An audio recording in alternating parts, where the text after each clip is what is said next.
Nos amis côté YouTube ont de nouveau été attaqués. Je pense que je vais peut-être devoir changer de machine si ça continue.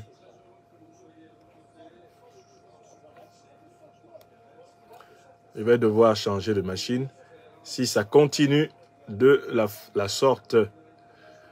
Ils ont été une fois de plus perturbés. Excusez-moi. Je vais les relancer. Ce serait dommage que je les laisse sans l'exposer. Hop. Je vais les relancer. Je ne sais pas pourquoi les gens ne supportent pas qu'on dise un peu de vérité dans cette affaire. Pourquoi les gens n'aiment pas ça? Pourtant, ce que nous disons est vrai. Ce que nous disons est vrai et documenté. Donc, bon, on continue. Très bien, mes amis, côté YouTube, essayez de vous relancer. À moins que je ne sois obligé de sortir des moyens encore plus gros. Je pensais que cette conversation, eh bien, ne serait pas perçue comme un crime de lèse-majesté par tous les moteurs de répression et de censure de la France-Afrique.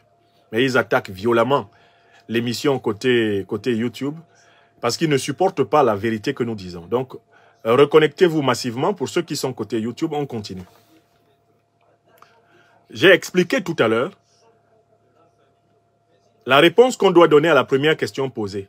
Qui a invité l'armée allemande au Mali? Réponse, ce n'est pas le Mali, c'est la France. C'est la France qui a fait venir l'armée allemande au Mali dans le cadre de la MINUSMA. Et c'est la diplomatie française qui a saboté savamment la MISMA, qui devait être une mission vraiment africaine de lutte contre le terrorisme, une force africaine de lutte contre le terrorisme, pour imposer la MINUSMA. Parce que la MINUSMA permettait à la France et à ses alliés occidentaux de contrôler la lutte antiterroriste au Mali et de la réguler. Est-ce que c'est clair? Si c'est clair, on peut passer à la deuxième question. Depuis que les Allemands sont arrivés au Mali, qu'est-ce qu'ils ont fait de bon? Qu'est-ce que la MINUSMA a fait de bon au Mali depuis que les Allemands sont arrivés avec la MINUSMA?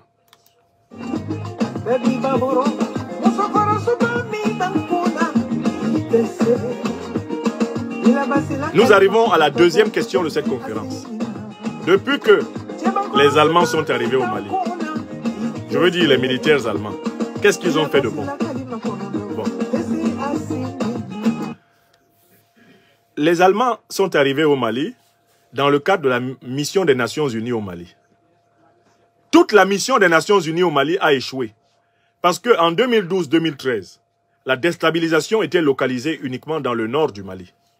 Mais quand nous arrivions en 2020, sous Ibrahim Boubacar Keïta, tout le Mali avait connu une véritable métastase cancéreuse du terrorisme. Les terroristes s'étaient répandus dans tout le Mali. Autrement dit, l'arrivée des troupes françaises, l'arrivée des troupes allemandes, des troupes suédoises, des troupes bengalis, des troupes je ne sais de quel pays, parce que le Mali, il y a au moins 90 pays qui se sont installés sur son sol, militairement, à l'occasion de la MINUSMA.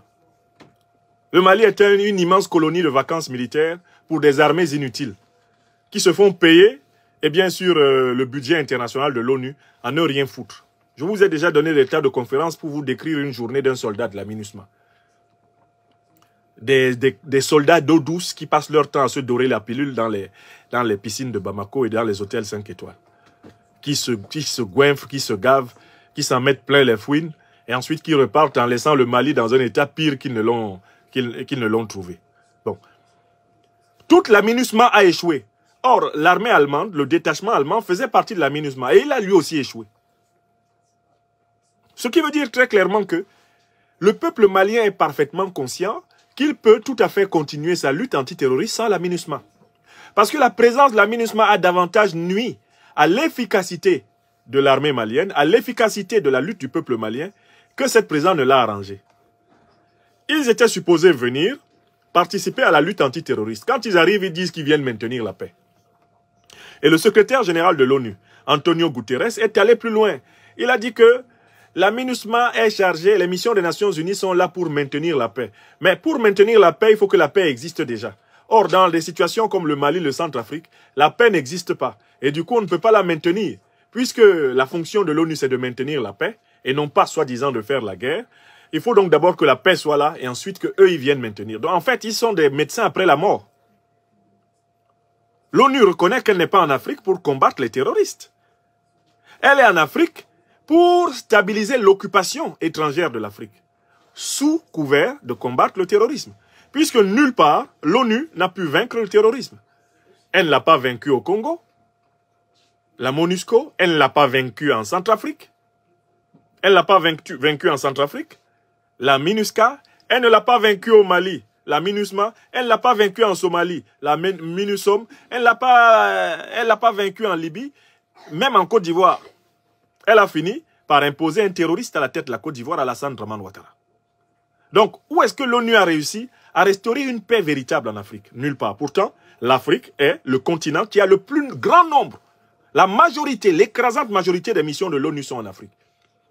Plusieurs experts s'accordent à dire que l'Afrique a été transformée en laboratoire des missions de l'ONU. Et ces missions, globalement, se réduisent à ce que nous appelons la stabilisation du chaos, l'ordre par le désordre. Bon. Donc, le bilan de l'ONU est nul. Quand elle arrivait au Mali, l'insécurité était localisée et contenue dans le nord. Nous sommes en 2023.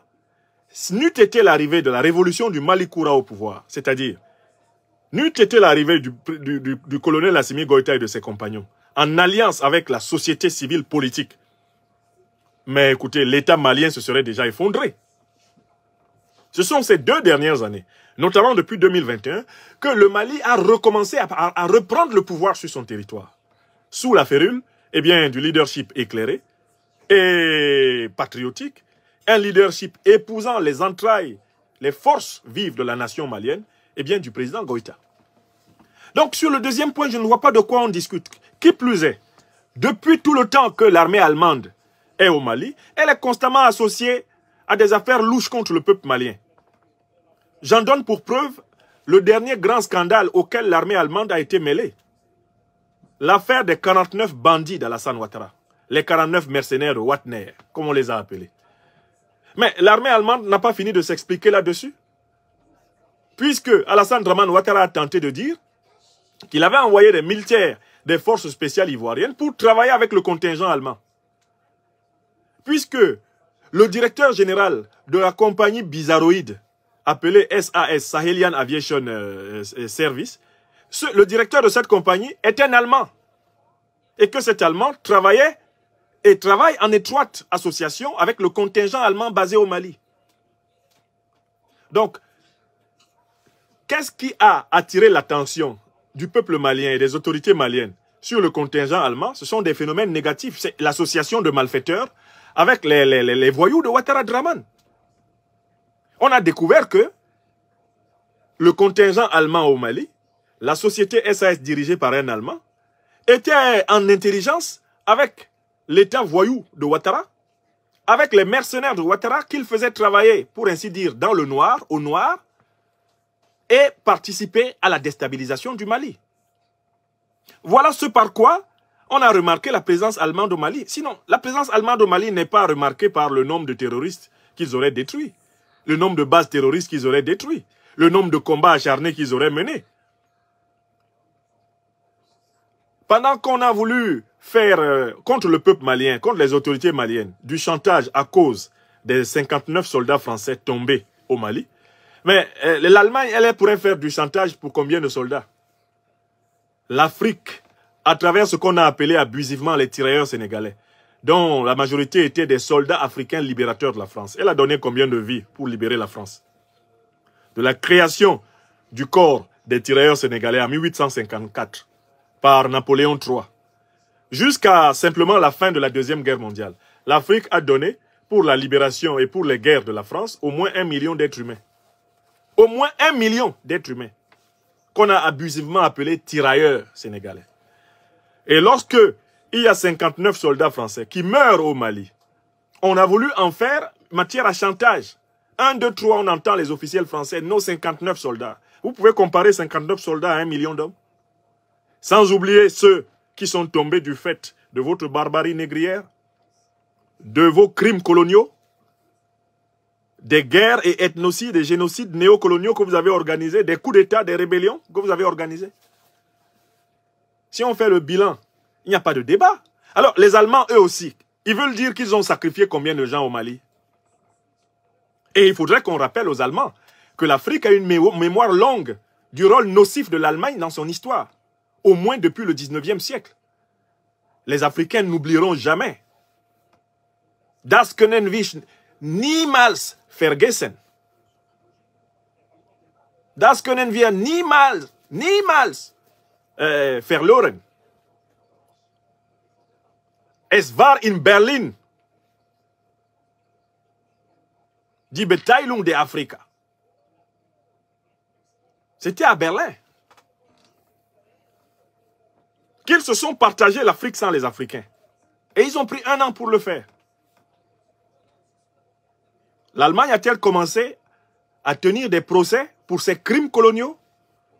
L'Allemagne est une puissance négrière. Est-ce qu'elle a payé pour sa barbarie négrière? Pour les Africains qu'elle a kidnappés, vendus et utilisés comme esclaves? L'Allemagne a-t-elle payé? Haben Sie unseres Recht zurückgegeben? Est-ce que vous nous avez rendu, vous avez payé pour ça? Ce n'est même pas encore soldé les crimes négriers allemands. On n'a même pas encore soldé les crimes coloniaux allemands. En Namibie, au Togo, au Cameroun, au Tanganyika. Les crimes allemands, les crimes de guerre allemands, lors des 2 guerres mondiales, et spécialement contre les soldats africains. La barbarie nazie contre les soldats africains. Il n'y a même pas encore eu l'équivalent d'un procès de Nuremberg, des crimes nazis contre l'Afrique. Mais lisez le travail remarquable du professeur Koumandoubé III. Hitler voulait l'Afrique. Vous, héritiers de l'État allemand, qui reconnaissez la dette allemande, la culpabilité allemande, et qui avait payé à la France des réparations jusqu'en 2010 pour vos crimes. Pour vos crimes. Vous avez payé combien à l'Afrique? Vous avez restitué combien à l'Afrique? Vous avez tenu combien de procès? Et ce sont vos ministres qui se promènent sur les réseaux sociaux. Il y en a même une qui s'est perdue jusqu'à Addis Abeba pour donner des leçons de morale aux Africains. Madame Annalena Baerbock. De triste mémoire. Donc, voici une Allemagne qui n'a même pas fini de se repentir pour ses crimes négriers, ses crimes coloniaux, ses crimes impérialistes. Voici une Allemagne qui n'a même pas encore ouvert le dossier, le contentieux, le casier judiciaire lourd qu'elle a de puissance criminelle, abominable, diabolique envers l'Afrique. L'Allemagne négrière, colonialiste et impérialiste n'a même pas encore commencé à payer à l'Afrique, alors qu'elle a payé à la France. Et qu'elle a payé sa barbarie séculaire de l'occupation américaine qui se continue jusqu'à ce jour. Voilà une puissance qui est occupée militairement par les États-Unis et qui vient donner des leçons aux Africains. Depuis 1945, l'Allemagne est une colonie militaire américaine. L'Allemagne, l'ancienne Allemagne de l'Est, qu'on appelait la Deutsche Demokratische Republik, était une colonie militaire russe, soviétique. Les soviétiques se sont retirés en 1989, permettant la réunification allemande sous l'égide de l'Ouest. Mais même quand ils se sont réunifiés, les Allemands, ils n'ont pas été libérés de l'occupation militaire. Et eux aussi s'en vont occuper le Mali. Voilà des occupés occupants. C'est très marrant. Schade für ihnen. Schade für sie. Schade und Scheiße. Voici des gens qui sont occupés militairement, au lieu de s'occuper de se libérer militairement. Des gens qui sont en train d'être utilisés comme chair à canon. Ils sont en train d'être utilisés comme les tirailleurs sénégalais étaient utilisés en première ligne pour les armées françaises, du temps colonial aux 2 guerres mondiales. C'est comme ça qu'on est en train de les pousser en première ligne vers l'Ukraine là-bas, pour qu'ils se fassent manger par l'ours russe. Et pendant qu'ils ne sont même pas capables de s'affirmer en Europe, d'avoir une personnalité, c'est sur nous, Africains, qui viennent s'essuyer les pieds. Donc, il est important de rappeler d'abord que l'Allemagne, déjà, ne devrait pas foutre le moindre militaire en Afrique. L'Allemagne n'est pas une puissance qui a reconquis une quelconque forme de virginité morale. Pour avoir un soldat sur le sol africain, parce que c'est une puissance immorale, c'est une puissance qui, historiquement, est une puissance criminelle envers les Africains. Et il n'y a pas eu l'ombre d'une repentance, Il n'y a pas eu l'ombre d'un procès, il n'y a pas eu l'ombre d'une réparation. Les Allemands ont esquissé des pseudo-réparations envers les Namibiens, puisqu'ils ont perpétré avant le génocide des Juifs, le génocide des Herero de Namibie. Et les méthodes qu'ils ont utilisées dans les camps d'extermination contre les Juifs d'Europe, ils les avaient testées contre les Noirs d'Afrique, notamment en Namibie, au Togo et au Cameroun. Voici des gens qui n'ont même pas encore payé pour ça et qui reviennent nous donner des leçons. Ils sont militairement occupés par les États-Unis et ils viennent nous occuper militairement en Afrique. Wallahi billahi talai. Das ist nicht mehr möglich.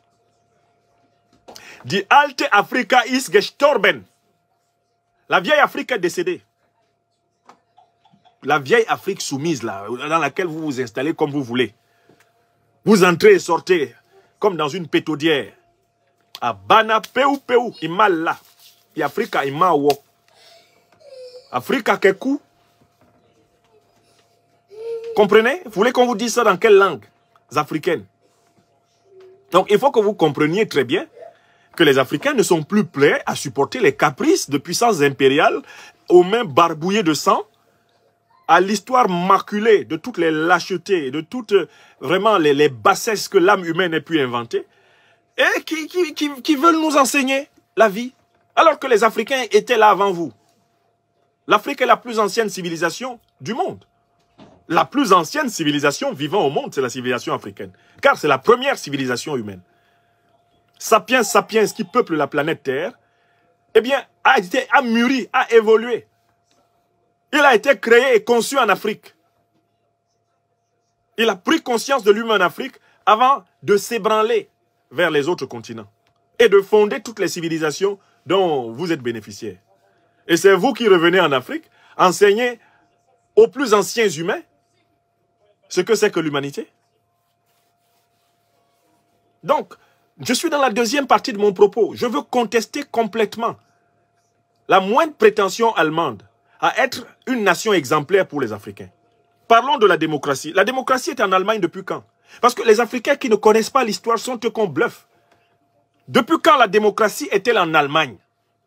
La forme démocratique dont on parle aujourd'hui en Allemagne, la démocratie représentative, là, elle date à peine de 1949, avec la restauration de la République démocratique d'Allemagne. Elle date de la fin de la Deuxième Guerre mondiale. L'Allemagne, du Moyen-Âge jusqu'au 19e siècle, est une terre de seigneurs. C'est une terre d'empereurs, c'est une terre d'aristocrates, d'oligocrates. C'est une dictature de famille de la noblesse militaire. C'est une dictature prussienne, l'Allemagne. C'est le pays des Kaisers. Les Kaisers ne sont pas élus. Ils s'imposent par la force des armes, du sabre et du cheval. Donc, quand vous venez d'Allemagne et que vous voulez enseigner la démocratie aux Africains, qui vous a dit que les Africains veulent des cours de démocratie? Qui vous a dit qu'on veut la démocratie en Afrique, d'abord? Et puis, est-ce que vous l'avez réalisé chez vous? Votre démocratie, déjà, n'est pas enviable, puisque vous ne la respectez même pas chez vous. Et puis, la nouvelle Allemagne, là, elle est née en 1989. Quand ils ont réuni la démocratie populaire d'Allemagne de l'Est avec la démocratie représentative libérale d'Allemagne de l'Ouest pour refaire ce qu'ils appellent la Bundesrepublik Deutschland. Ils sont nés en 89, eux aussi viennent nous enseigner. Et j'ai entendu, à un moment donné, la ministre allemande des Affaires étrangères dire que ils avaient décidé de rester jusqu'en 2024 pour encadrer le retour du Mali à la démocratie. Et pendant qu'ils étaient en train de dire cela, il y a eu une tentative de coup d'État chez eux. Il y a eu une tentative de coup d'État en Allemagne, en décembre 2022. Il y a des gens qui sont en prison en Allemagne pour tentative de coup d'État. Vous pensez qu'il y aurait des tentatives de coup d'État en Allemagne si l'Allemagne était un régime politique satisfaisant pour tous les Allemands? Nous vous posons la question, Allemands-Allemandes. Are you sure that your country is an example? Ist Deutschland ein Beispiel für Afrika? Wenn es gibt Coup d'État in Deutschland, jetzt. Les gens sont en prison en Allemagne pour tentative de coup d'État, là, en décembre 2022. Vous allez enseigner quoi à Simi Goïta? Il n'y a pas de coup d'État chez vous. Il y a des coups d'État en Allemagne. Il y a des tentatives de coup d'État en Allemagne. La plus récente date de 2022. On était assis là, on a vu ça. Et ils veulent encadrer la démocratie chez les autres alors qu'il y a coup d'État chez eux. Mais pourquoi il y a des tentatives de coup d'État en Allemagne? Mais parce que la politique étrangère de l'Allemagne est opposée aux intérêts du peuple allemand. Le peuple allemand, dans son écrasante majorité, ne veut pas de la guerre avec la Russie. Or, l'élite allemande qui est soumise à l'élite américaine, à l'élite de l'OTAN, l'élite allemande mène l'Allemagne vers une guerre avec la Russie, qui est incompatible avec les intérêts du peuple allemand. Et on comprend donc pourquoi au cœur du peuple allemand, il y a désormais des actes de rébellion et des tentatives de coup d'État. Vous avez fini de résoudre ça? Qu'est-ce que vos militaires font au Mali? Alors que vous avez des problèmes, vous vous préparez à livrer la guerre contre la Russie. Mais emmenez-les au front, emmenez-les en Ukraine, là-bas combattre. Arrêtez d'emmerder les Africains. Les Africains n'ont pas demandé à l'Europe, à l'OTAN, de rapprocher son infrastructure militaire contre la Russie et de chercher la guerre contre la Russie. Les Africains n'ont jamais conseillé ça à quelqu'un.